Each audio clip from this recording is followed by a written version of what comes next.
Hello, everybody.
Can you hear me now? Apparently I was having mic issues, but had no idea.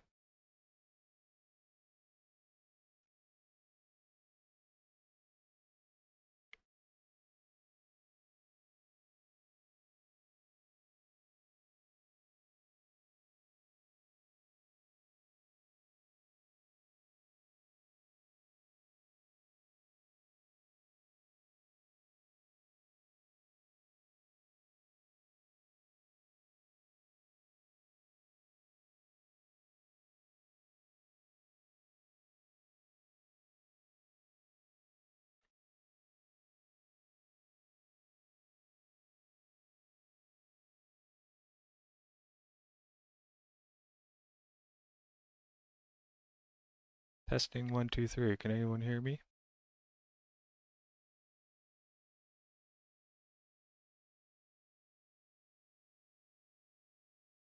It should be working now.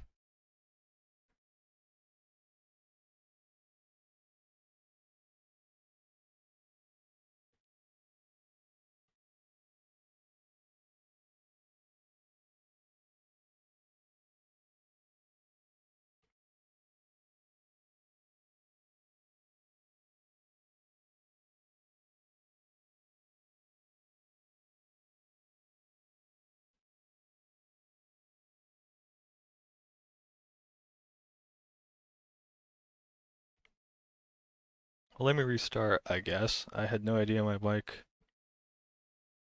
was not working at all. Obviously, or else I would have made it work.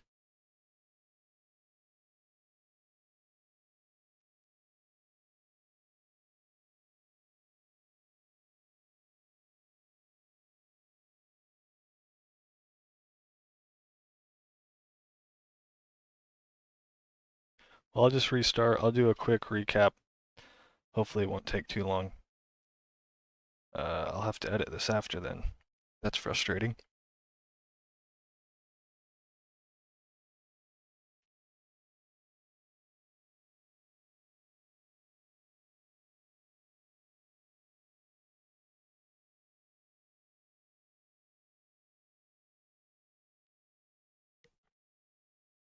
So yeah, the P-51.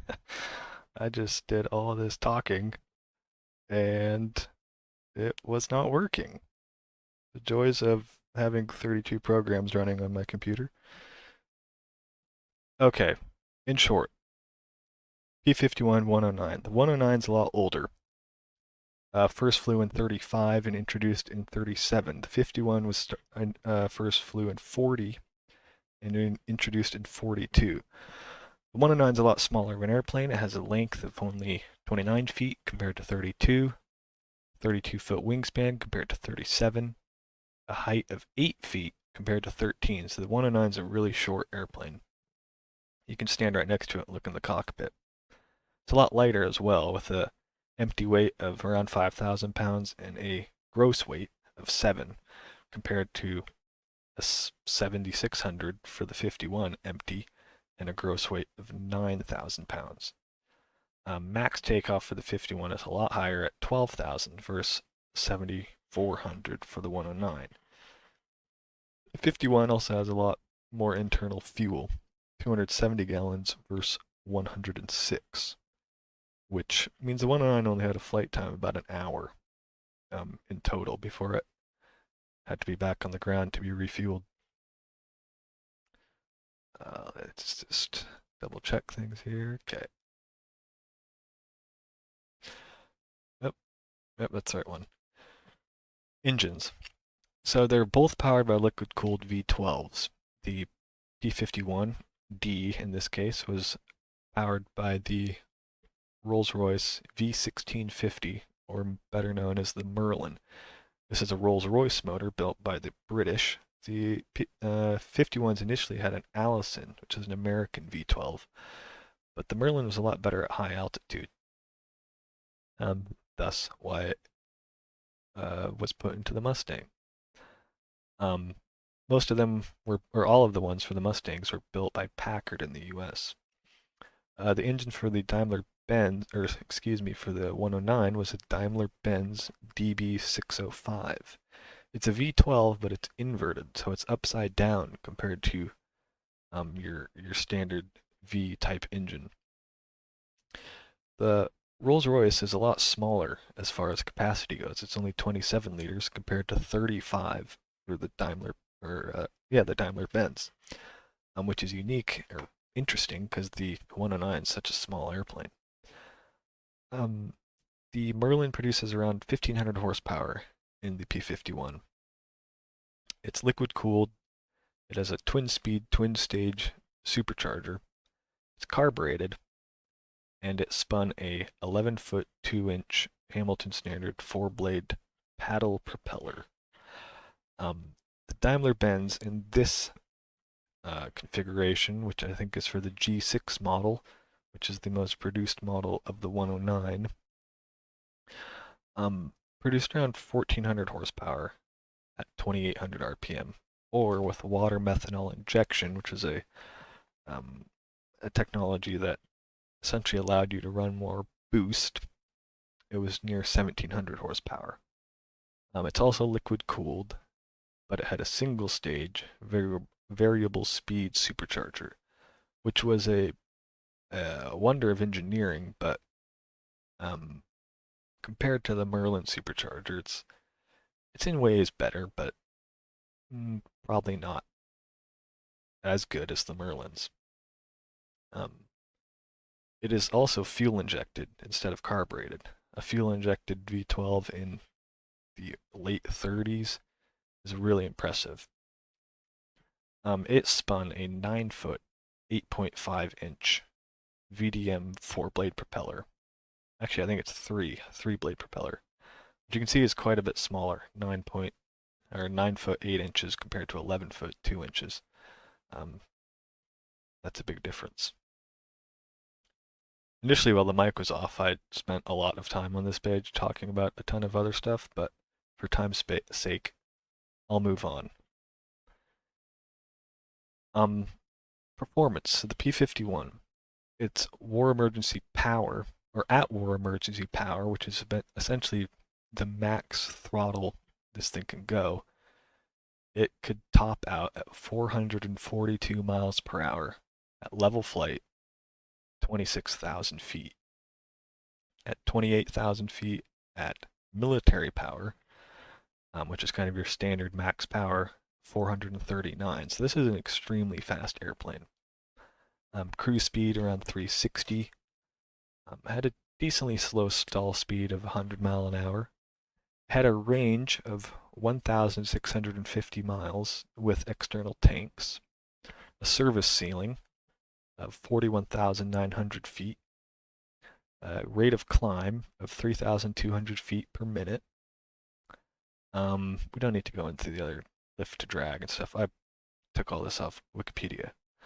For the 109, it had a maximum speed of 330 miles per hour, which is a lot slower. For such a big, powerful engine in a small airplane, it just wasn't as fast as the 51. The 51 was really, really fast. And that's at sea level, I suppose, but even at 26,000 feet, it's only doing 386. So 386 to 442, that's a big difference. The cruise speed is similar. It's actually a little faster. I'm not sure exactly why that is. They might have just ran a little more power at their cruise speed, so it's a little faster. It has a range of 550 to 700 miles. I'd assume that's probably with drop tanks. Because 100 gallons of fuel isn't that big. I guess their combat range, only 270, 300 miles roughly. So not massive. It has a service ceiling of 39,000 feet. There's no reason for one to be up that high. But its rate of climb is really, really impressive. And I think the 109 had the best rate of climb out of most fighters at 4,470 feet per minute. So that's over 1,000 feet better than the P-51.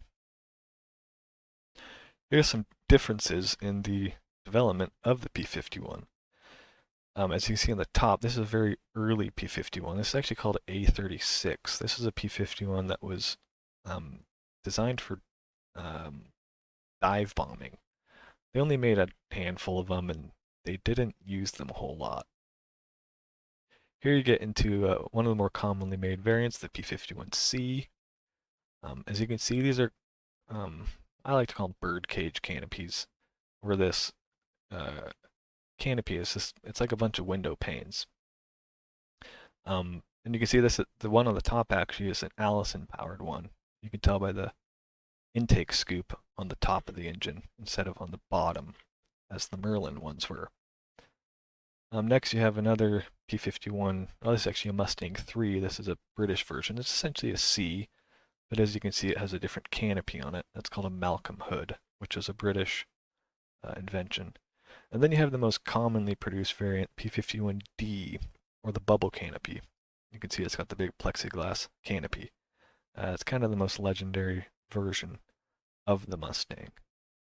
If you know anything about Mustangs, there also is the P-51H, which is kind of a late war, post-war. It's actually not even a P-51. It's a completely different aircraft, but it bears a similar resemblance, and it's kind of the predecessor to this, or not predecessor, the successor to this, so it's called a P-51, but it's not really.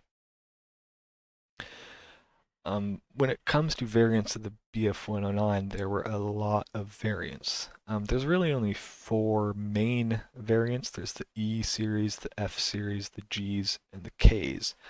But within that, there's a ton of different models. So for the G series, there's G1, 2, 3, 4, 5, 6, 7, 8, 10, 12, 14, I think. G14, whatever. So on and so forth. But the E's were the earliest mass-produced, and you can see they look a lot different. They have this horizontal stabilizer bar for the rear tail plane here, where it's missing right here on this G series. The whole front cowl and everything is redesigned to fit the different engines. As you can see, the G's got this big blister here. The E's have a lot smaller propeller. The F has a bigger propeller. And then at the very end of the war, kind of the latest and greatest 109 was one called the K4, which is actually going to be the one we're flying today in the game. And they changed the canopy a bit. You can see it's got this kind of completely open side window compared to the other ones, which have a lot more bars in it, especially this G variant. This is the aircraft that had 1,800, 2,000 horsepower in certain trim. It was kind of the latest and greatest, but it was too little too late. By the end of the war, the 109 was really, really outclassed, really. They did a pretty impressive job at keeping these airplanes still current, still able to fight, the fighters that the Brits and Americans were sending out. But it's an old design at that time. At this time, aviation was moving so rapidly that an airplane built in that first flew in 1935, 10 years old, that thing is completely out of date. It's not like today where you have F-15s from the 70s still flying, or 80s, whatever it is. That wasn't the way it was back then. But they just didn't have the ability to build different aircraft, and they built a lot of these. I think total the Germans built 35,000 BF-109s. By the end of the war, they were still producing 2,500 of these a month.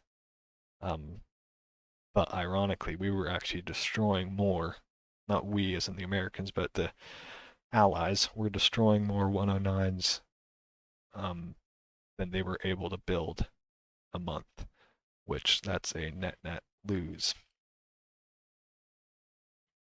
For armament, P-51's pretty basic. It's got 6 50 caliber machine guns, M2 Browning machine guns, 3 in each wing. It has 2 hard points for up to 2,000 pounds of bombs, so that you could carry a 1,000-pound bomb on each wing.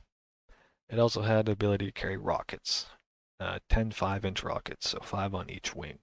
And you could do a combination of both. You just had to watch out for the weight.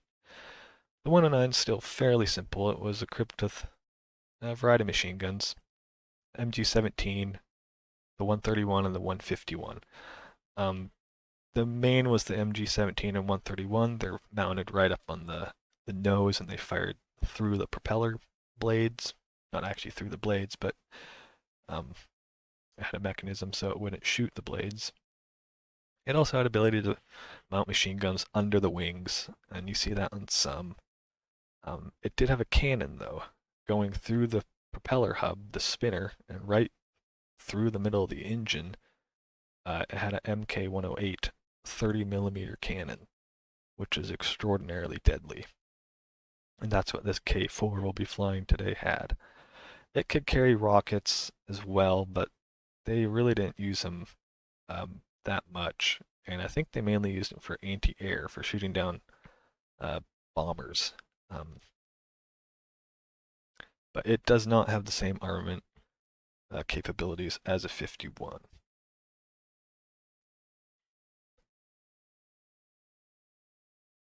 So now we will get into the game here, and we will go fly these airplanes, and I'll show you how to start them up, how to fly them around, the differences between them, and who knows, it might be, hopefully it'll be interesting, and hopefully I don't crash them. So I'm just waiting for this to load. Okay, let's see here.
Okay. Here we are in the cockpit of the 109. We'll start with the 109 because it's older. As you can see, here it is from the outside. As you can tell, it's a very small airplane by the size of the pilot inside there. So let's get this started up. Okay, first and foremost, we'll turn on our circuit breakers.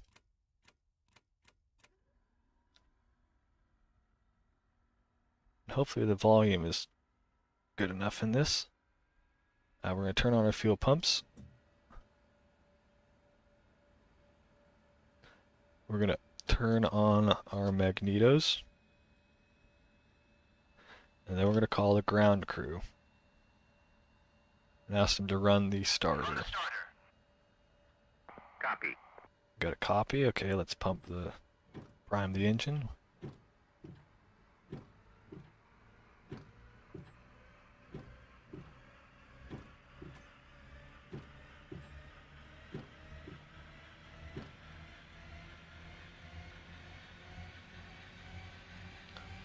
Feet on the brakes. Clear.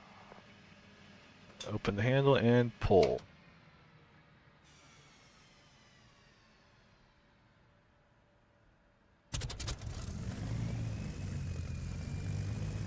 Okay. Close the canopy.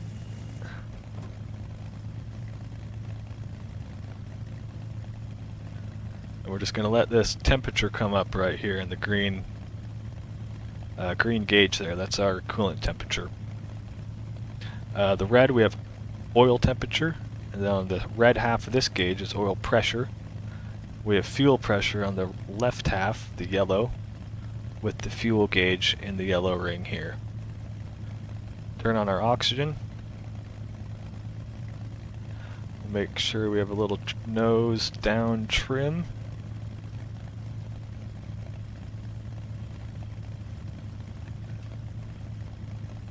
We'll just let it warm up.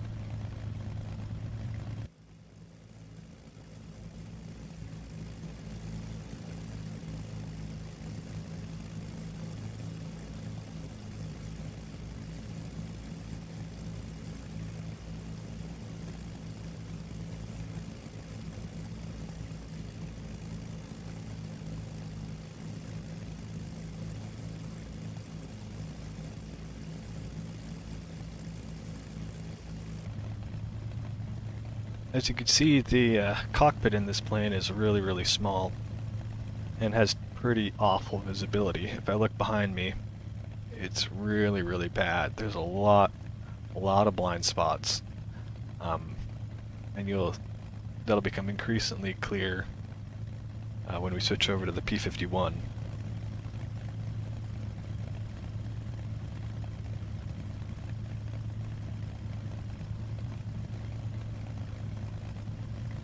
So let's let this temperature come up, keep it around 1100 RPM. Here's our RPM gauge is right here.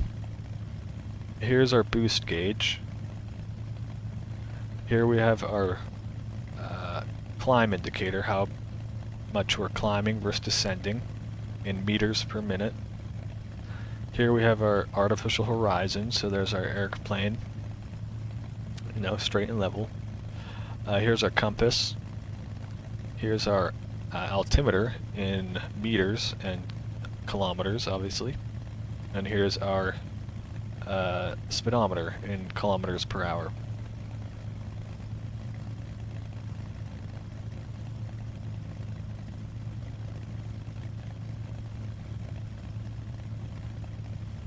Okay, we're almost coming up to the minimum temperature right here, which would be that white arrow.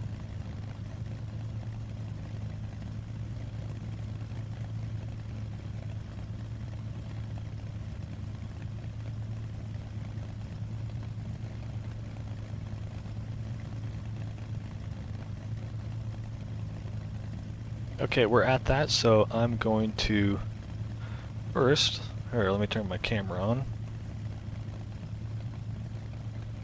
You should be able to see me now. I've got my stick, throttle over here, and my pedals on my feet. So if I push the pedals, as you can see, they move independently. Those are our wheel brakes. So the left pedal brakes the left wheel, and the right pedal brakes the right wheel. That allows you to turn around the landing gear. You have our stick, as I said.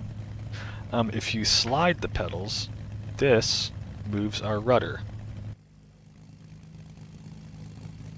And that's what we use to control yaw in the air. So the way we're going to taxi is we're going to make sure the tail wheel is unlocked. We're turning left, I believe. So we're just going to release the brakes and tap the left brake. And I'm just tapping brakes. The rear wheel is free castering, so it's like a shopping cart wheel. You're not able to turn it with the pedals. You just have to catch it. So now I can lock it, and now it's locked in place.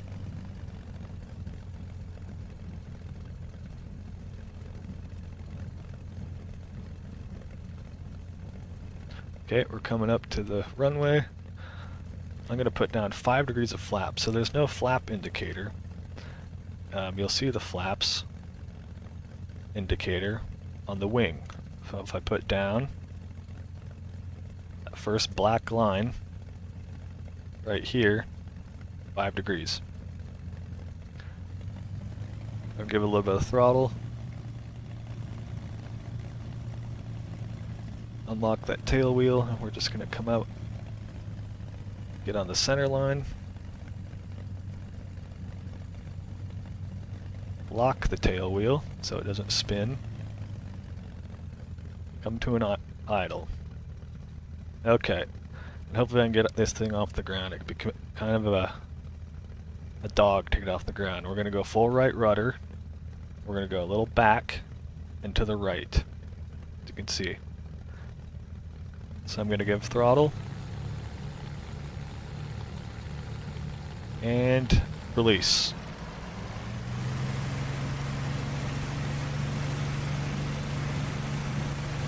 Stick forward, keep a little to the right and a little forward.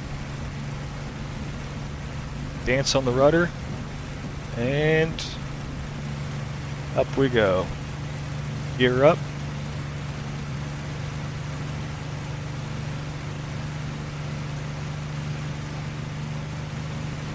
Flaps up. And put the propeller in automatic mode. So now it's going to start adjusting our RPM there. You can hear the engine go down.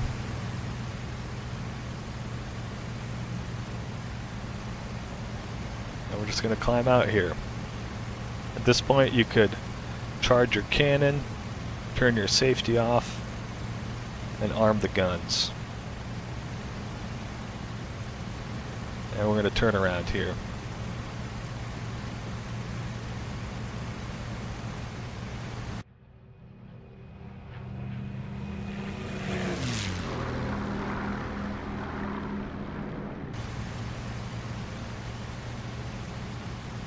So we are flying over Normandy right now. We actually just took off from just south of Carentan. That city right there would be Carentan.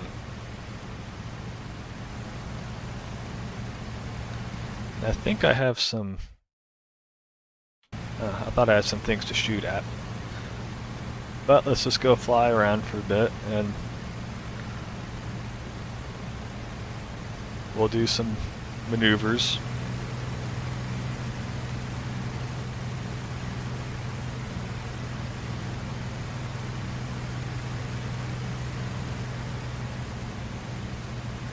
You can see how much this thing likes to climb.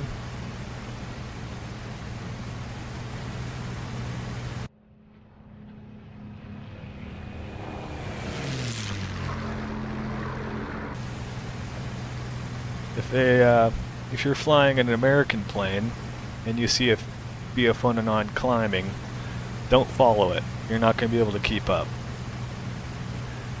And if you see an American plane on your tail and you're in a 109, I want to start climbing. It's a good way to get out of something. So a little geography actually. Over here would be Utah Beach.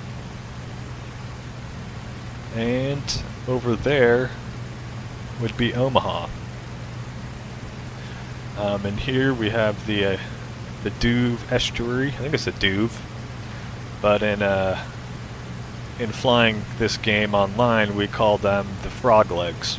These two rivers look like frog legs. So we can bring it down.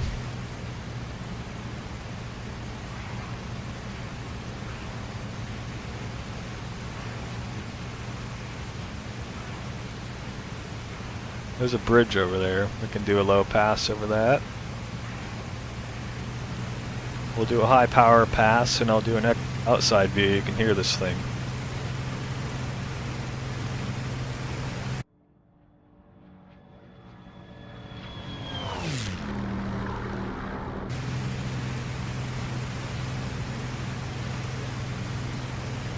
The 109 is a very tight turning airplane, so if you see me start pulling, here let me pull up the controls. If you look at the bottom left there, you can see my controls. This is my joystick, throttle, pedals.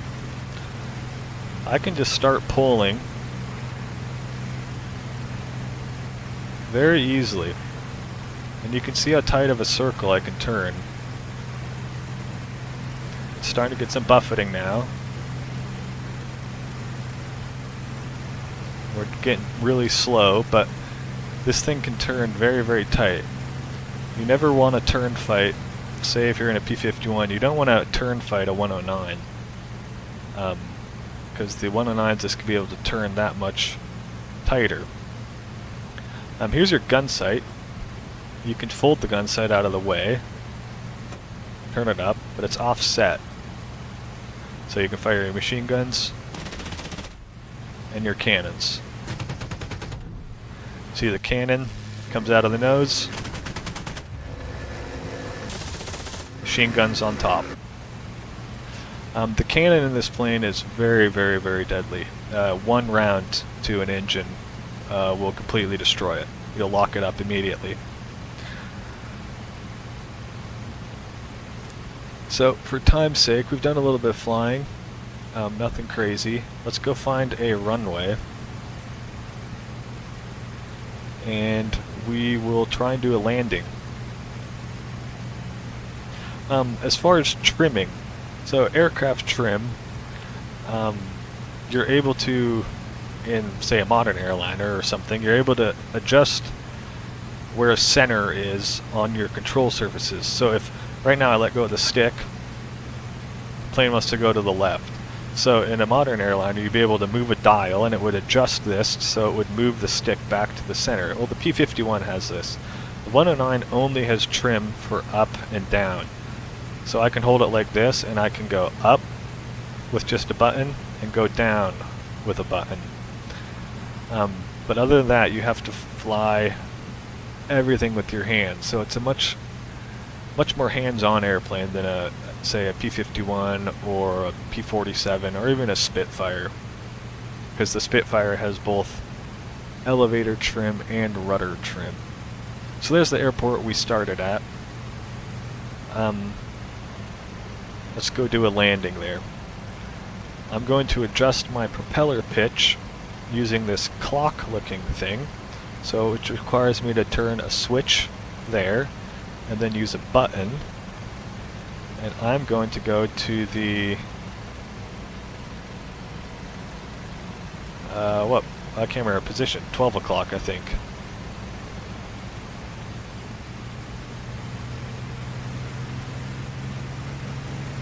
Yeah, let's go. Actually, let's go 10:30.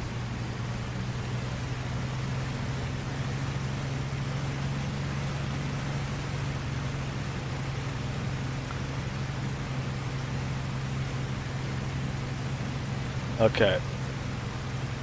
Runway's on our left wing. I'll show you how you land a fighter.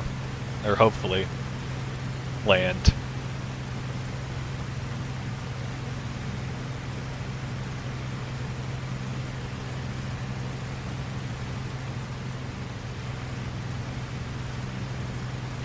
The 109 is notoriously hard to land and handle on the ground because the landing gear is really narrow and it folds out from the fuselage. So essentially the wings fold up, or the wheels fold up into the wings, where the hinge is in the fuselage. Something like a P-51 or a P-47 is the opposite. So they fold up still kind of into the wings, but the wheels end up kind of right under your bum. And the hinge point is in the wing, which makes the landing gear a lot wider, which means it's a lot more stable. So we're going to do what's called a combat brake. No, not combat brake. Midfield brake landing. I'll show you what that is. So we're going to come in low. Remember, we have no landing gear down, no flaps down, nothing.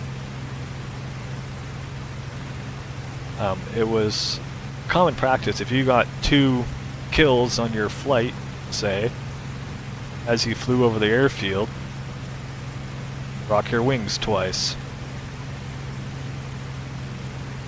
Alright, midfield, throttle to idle, roll back, turn, and pull up. And this is to gain altitude, lose airspeed. Airspeed is coming down. We can bring down 5 degrees of flaps. There we go. Check our runway, it's right there. Keep that turn coming, come out a little bit. Shallow out our turn. Okay, I'm gonna bring down 5 more degrees of flaps. There we go. 350, I'm gonna bring down the gear. Bring in some elevator trim. And tighten that turn up a bit. As you can see, I'm barely touching the controls to keep it right where it is. I have it trimmed right where I want it. So I'm going to bring back the throttle. I'm just going to hold the nose up to bleed some airspeed off. I'm going to bring down more flaps. Now we're at 25. I need to bring off a lot of airspeed, so I'm going to idle down a lot and bring down flaps. I control my height with the throttle and airspeed with pitch. It's a little different than you think. So I'm going pretty fast. I'm going to idle back. Better to be fast than too slow.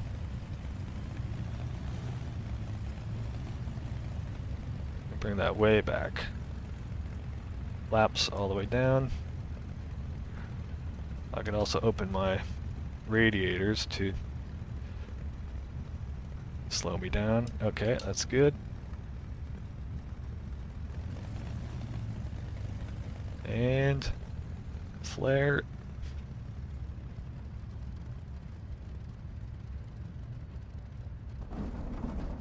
And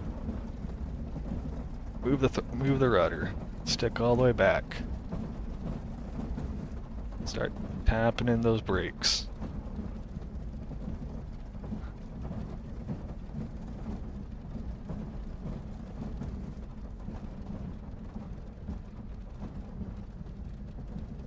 Can open up our canopy, let some fresh air in.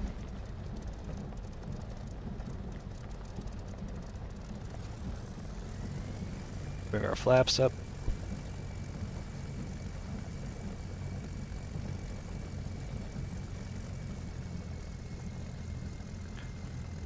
And unlock that tail wheel again. And we'll taxi back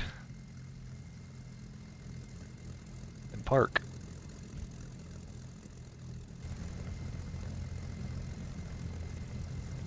Let's park it in this corner. See, I just bring a little throttle in, and I'll just hold this left brake down and watch what happens.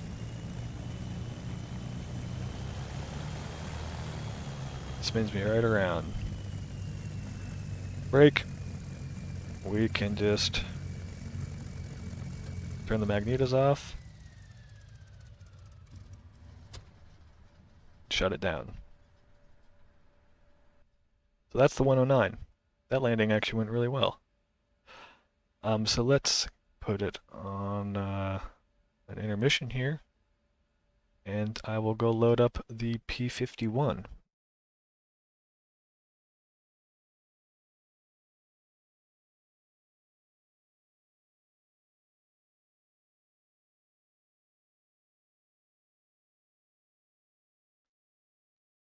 Get this loaded up here.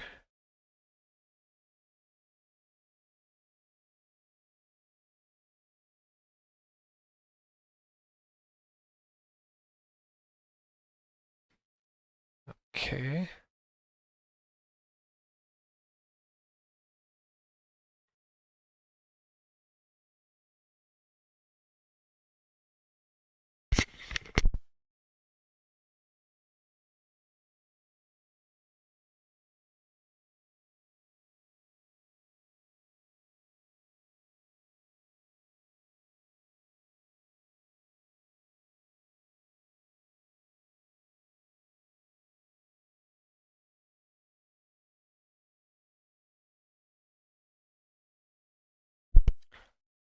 Kind of fun thing about this thing I'm wearing. I found it in an antique store, and it's actually a 1943 dated A4, I think is what it's called, flight suit. So it's a World War II flight suit. It's all wool. It supposedly is my size. It's a little small, but hey, I figured it was fitting to wear for this. Kind of forgot I owned it, to be honest. So we're in the P-51, just about. Let me get this good. Okay, there we are. Now we're in the P-51. As you can see,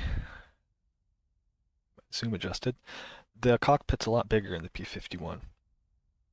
The P-51 is a pretty well laid out cockpit for 1940 standards, as far as where the gauges are, where the buttons are, etc. It's pretty good. You can see the outside here. There, let's do a cool livery on this one. I like this one. This is flown by Request rearming. Colonel Joe L. Mason of the 352nd Fighter Group. These guys were called the Blue Nosers, or that was their nickname. They had another nickname, but I won't say it. And this was his plane. This is it. Cool looking plane.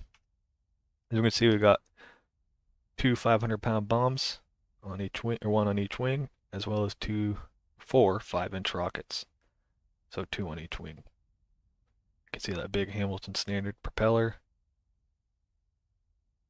That iconic P-51 wing. Rearming complete. Alright. Let's start this thing up. This is probably the plane I have the most time in this game, as far as warbirds go. I really, really like this plane. It's not the easiest thing to fly, but it's just a cool plane. So we'll start bottom left. First, we'll set the park brake, actually. Push down our pedals, hold the park brake handle, release the pedals, release the handle. Parking brake is set. We'll bring our flap lever, the yellow lever, all the way up. As you can see, our flaps are all the way down. The flaps are hydraulic, so when your engine stops running, you put your flaps down in order to relieve hydraulic pressure. We'll put our carburetor air filter to ram air, means it's not filtered. We'll bring our rudder trim to 5 degrees to the right to counteract the torque of the engine. We'll bring a touch of elevator up. We'll open the throttle about 1 inch, propeller all the way forward. All these switches are off for now. Fuel is on. Make sure we have the left-hand fuel tank selected, because that's the tank where the carburetor overflow goes. You want to drain some fuel out of that tank for allow the overflow fuel to go back into it. We can check our fuel. We have a fuel gauge on the left, 60 gallons. On the right, 60 gallons, and we should have nothing in our rear tank, which we do not. Okay, now we're going to come and turn on our battery generator, and then we're going to prime the engine, or first turn on the fuel booster, prime the engine. Oops. 1, 2, 3. Open our starter cover, and then it's kind of a two-hand process.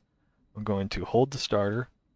Once the engine fires, I'm going to turn the magnetos on, and then put the mixture to run. So here we go. Clear prop.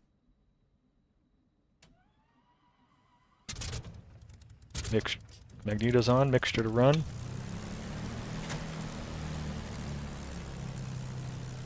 RPM, or 1200 RPM. Our RPM gauge is right here. We have good oil pressure, good fuel pressure, and we're going to wait for our temp to come up to at least 40 degrees on the oil temperature. We can uncage our horizon. We can turn our lights off. We don't need those. You could then turn your pitot heat and windshield heat on, turn on your radio, shut your starter cover,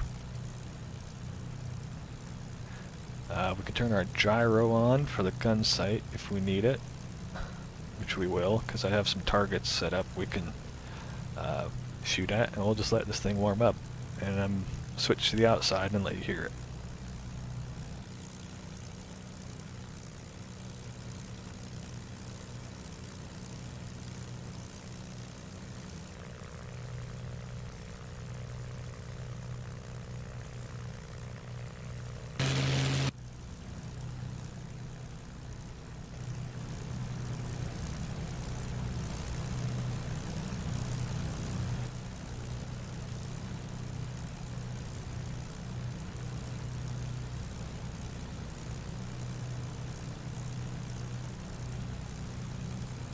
Just checking some other things here outside of this stream.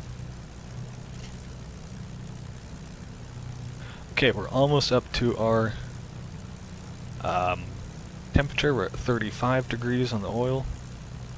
I'm going to bring down a notch of flaps with my flap switch because we have bombs. And we will be going off to the right there. So we're almost there. So this has a different way of using the tail wheel to unlock it and lock it.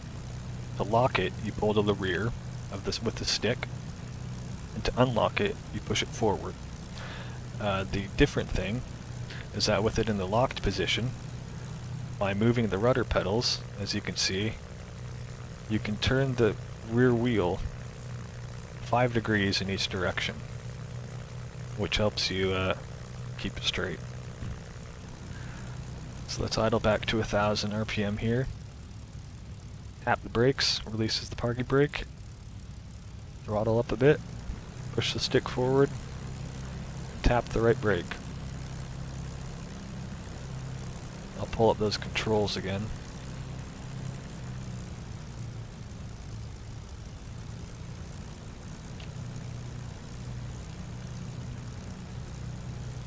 You can see how I'm tapping the brakes.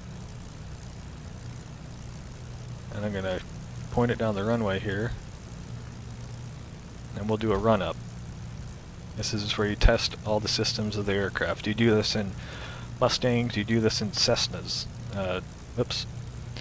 Even when you're doing flight training, you do what you call a run-up. This is to make sure the engine's running and you have no issues. Stick to the back, and we're going to throttle up to 30 inches of manifold pressure, which is that gauge right there. Let's throttle up.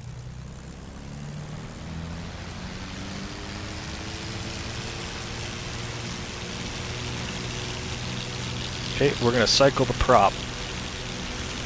Back, RPM comes back, push it forward. Back, RPM comes back, push it forward. This is the one, make sure it works, and it's also to cycle the oil, the hydraulic oil, which adjusts the propeller pitch. Then we're going to switch to our left-hand magneto. We're going to have a 50 RPM drop. Check, back to both. Then to the right-hand magneto, 50 RPM, back to both, and throttle back to idle.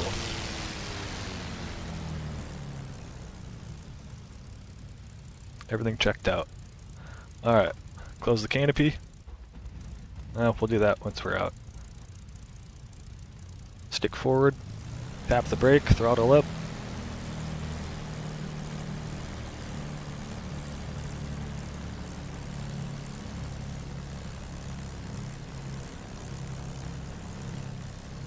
Check we're clear. We are, there's no one else here. Get under the center. Whoop. They recently changed all the suspension physics, so I'm getting used to that. Okay, pull the stick back, make sure that stick is, or wheel is locked. Alright, we'll come on the brakes, shut the canopy. Alright, we're going to throttle up to 30 inches, keep the stick back, and I actually use the rudder pedals and no brakes.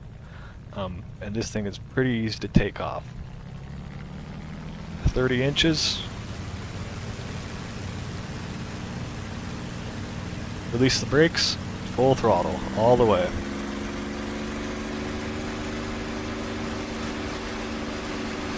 Keep it down the center line. Airspeed's alive, center the stick, Give it a little bit right and forward. Tail comes up,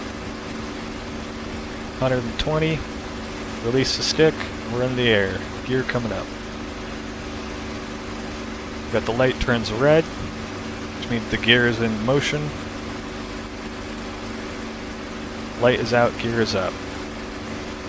We can start taking out some of that rudder trim we put in. Flaps are coming up, and we'll throttle back. Throttle back to 46 inches, I like. 2,700 RPM. If you can see this little gauge here, that's our slip indicator. So if I push the rudder pedals, that changes. So that's saying that we need to adjust our rudder trim to the left.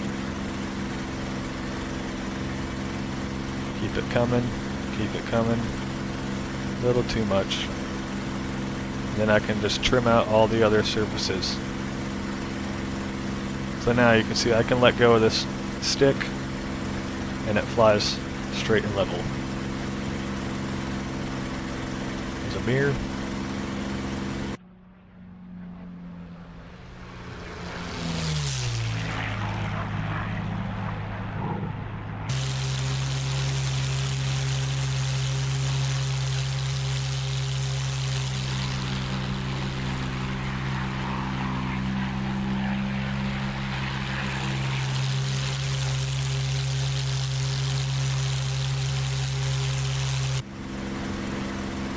Turn our gun sight on.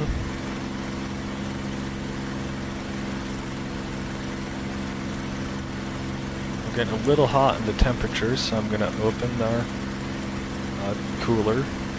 That temperature gauge comes down, and then I'll close it. Keep it in the green. Alright, we have some targets off in the distance here. I gotta go find them.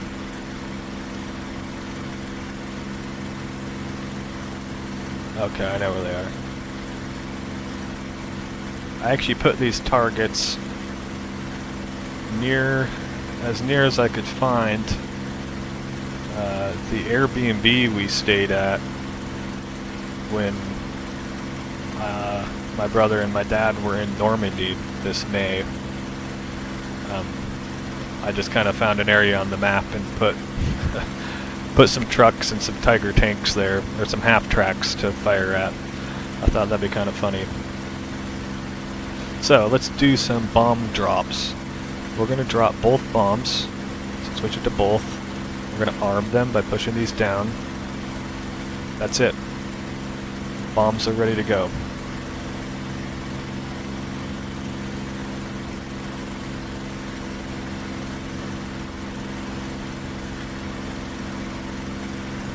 Except we got to get some altitude.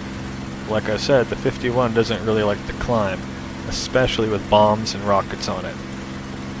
It's just a lot more heavy, a lot less aerodynamic.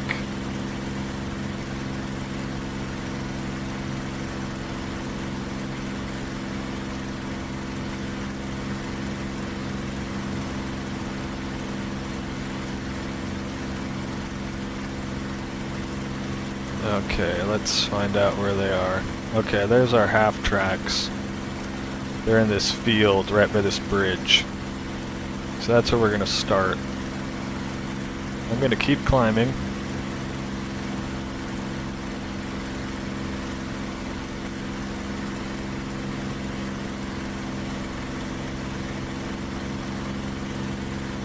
Just check our temps and pressures and just scanning the gauges all the time. Trying to fly coordinated.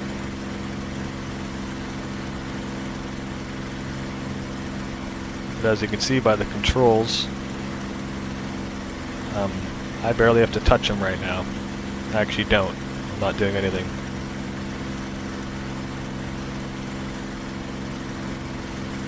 Okay, we're just coming up to 5,000 feet. That gauge right there. There's 5,000. We're going to climb up to about 7 maybe.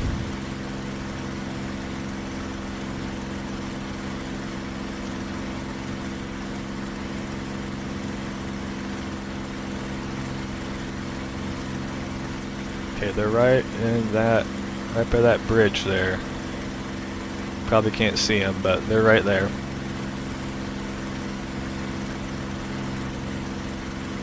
Grab some water.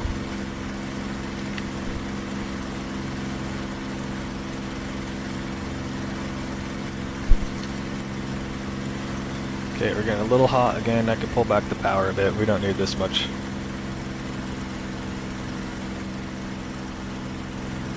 Okay, we're 6,500. We'll start making our right-hand turn. Double check our bombs are armed, as they are. The gun sight is on, which means we're able to fire the guns, drop bombs. And we're just gonna keep this turn coming.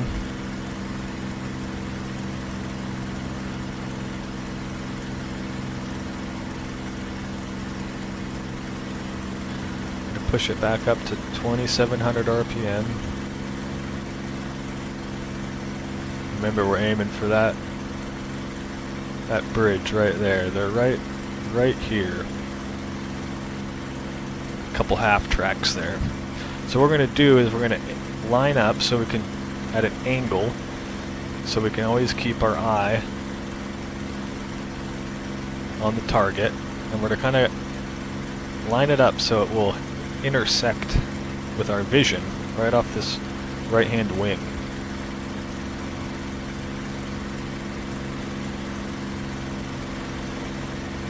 Trim the aircraft out, trim it out, trim it out. Always adjusting these things. You put in a little bit of power and everything changes.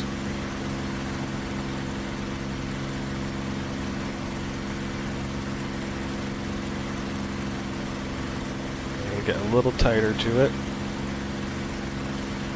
Throttle back a bit. Okay, I can see them right there. They're right here. Alright, disappeared under the wing. And throttle back. Dive on down.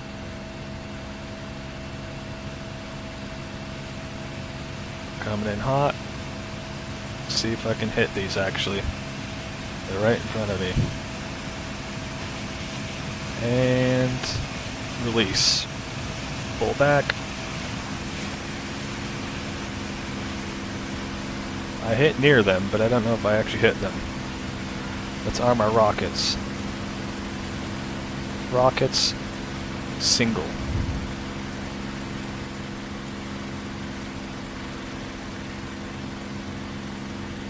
Yeah, I just missed. My dive was a little too shallow. I should have come in a lot steeper. We'll come in with our rockets here and see if we can hit something. We only have 4. And they're not very accurate, so...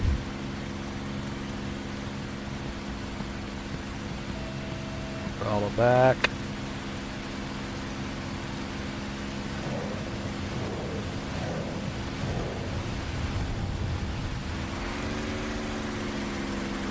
Oh yeah, they got mad at me there, shooting back at me.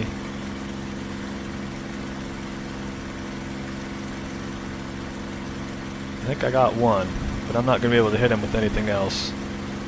But just south of the town here, there's some infantry. I'm going to switch to other fuel tank so we keep them even.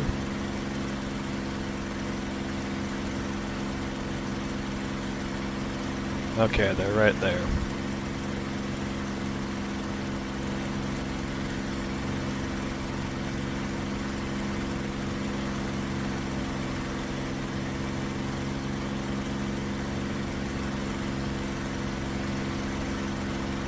You can see they've got a barrack building, some trucks. So let's go dive in and we'll use guns. Throttle back. Aim with the rudder.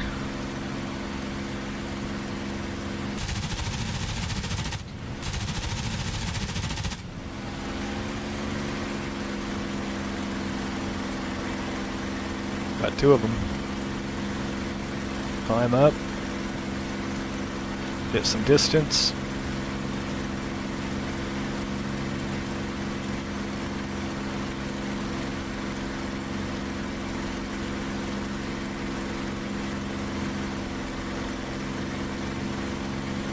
Come back in. Throttle back.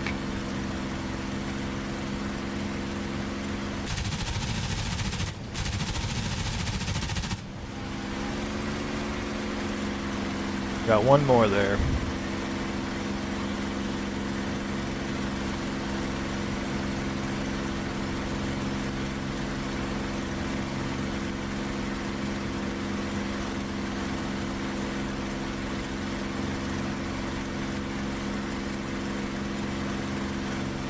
It's hidden by the trees there.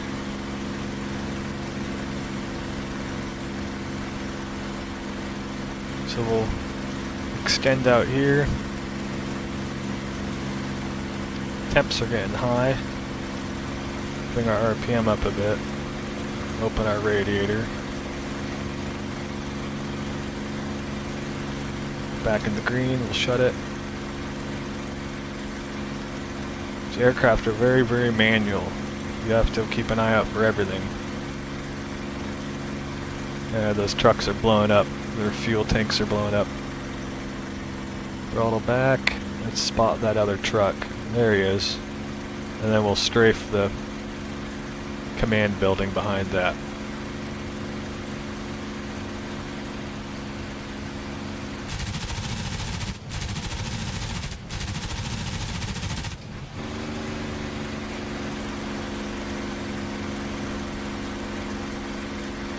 There, we destroyed those trucks. So that's a little bit of ground attack in the 51. Let's go back to our airfield. Pull back power here.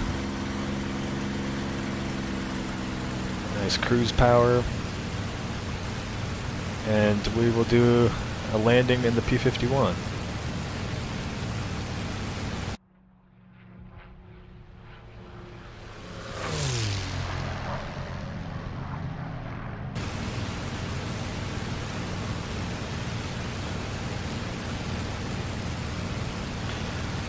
The unique difference between the 109 and 51, the 109 has a single fuel tank, and you just select the fuel on and that's it. The P-51 has three, so you have the right hand wing tank, left hand tank, and then the rear tank.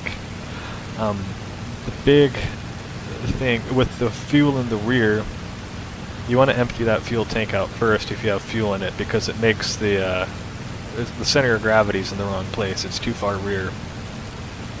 But with these tanks, you have to make sure you balance them. So you can see on the right tank, which we have selected, we have 60 gallons, just under 60. But on the left side, we have 45. So that means it's going to want to list to the right. You're going to have to trim it a lot,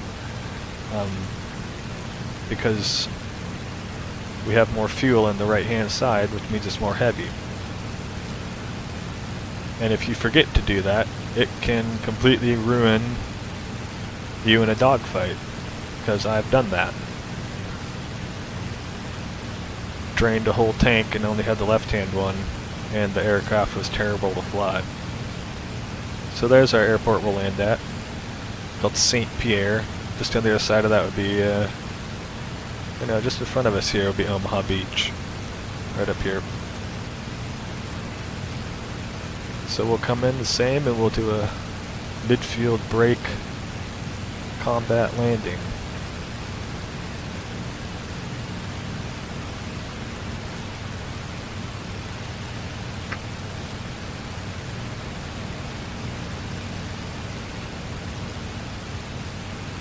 Okay, we'll set our RPM to 2,700.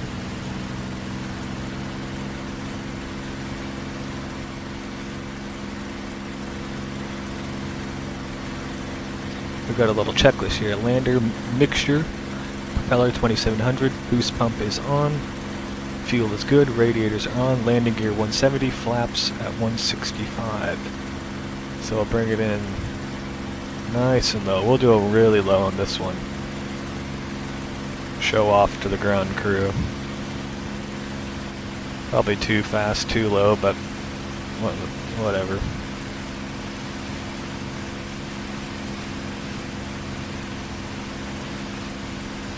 And I should probably pull right, so I'm avoiding that chimney, but I'm going to pull left because I'm more used to doing that.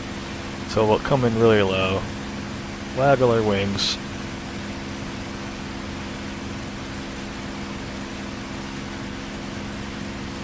Near the end of the field, throttle to idle, hitch, roll, pull back,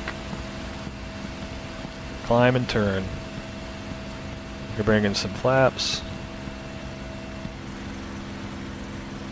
Keep that nose coming up.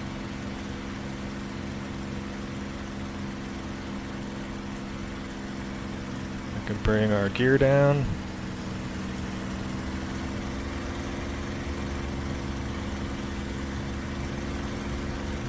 Probably a little low, but that's fine. Just shallow out our turn.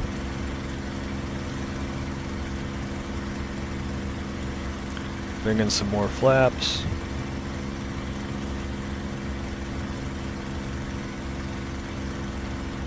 Should be looking for about 125 on our turn here. We're currently 150.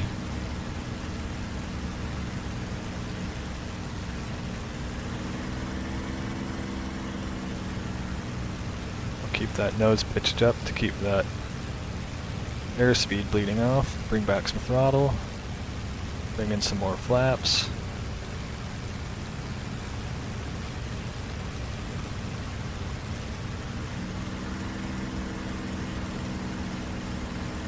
A little heavy on the throttle there. You don't want to give it quick bursts of throttle because it can flip the plane over. We'll go full flaps. A little slow, we'll bring the nose down and bring the throttle in just a touch.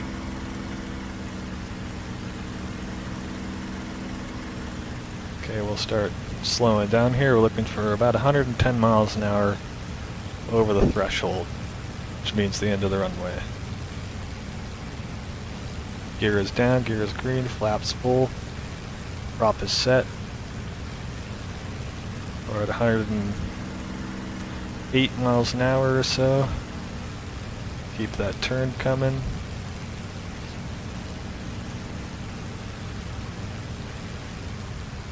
Bring back your throttle. Bring back the throttle. Throw some trim in it. And flare.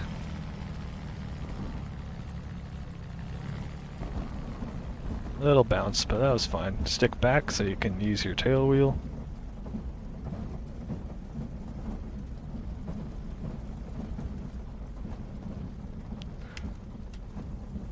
Up with that canopy.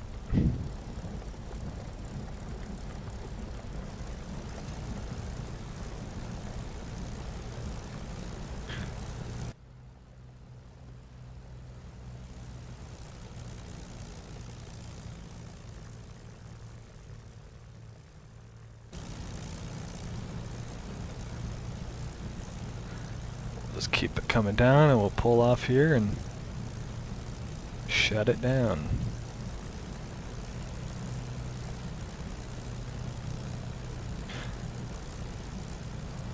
P-51 is a very easy airplane to handle on the ground. Very easy to taxi. Very easy to take off. Out of all the warbirds, it's probably the easiest to land. It's not easy, but easier. So we'll do the old loop, put the stick forward, starts turning to the left, and hold that brake. There we go. And then we can just turn our mixture off. Magneto's off. We got shut down.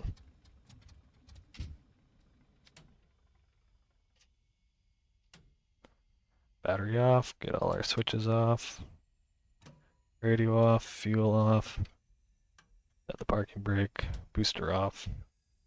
Flaps are down. And that is that. That is the P-51.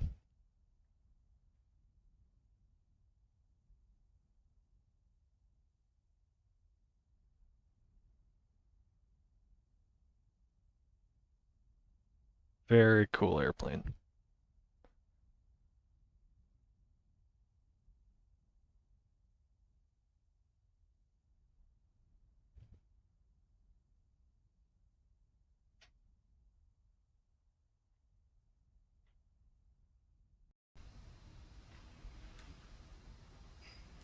So hopefully, excuse me, you enjoyed this stream, or if you're watching it later, hopefully you enjoy the video. I'll edit out that front. Sorry, I didn't know my mic was not working. Yeah, hopefully this is enjoyable. I'm gonna probably cut it a little bit short just because of that mistake I made there, but that's all right. Yeah, I will leave you with that. Hopefully you enjoyed it. I definitely will do this again probably. Maybe we'll do some more World War II planes. Maybe we'll do something modern, like an F-18 or an A-10, and do some of that stuff. But probably won't be as well planned as this one was, as far as slideshows and stuff like that. But or maybe I'll compare two more fighters. I could compare the P-47 to the FW-190, or maybe we could do something with the Spitfire. Or maybe I'll fly another mission like I did on my previous stream in the Mosquito, or another airplane. That was fun. So anyway, thank you for watching, and I'll see you next time.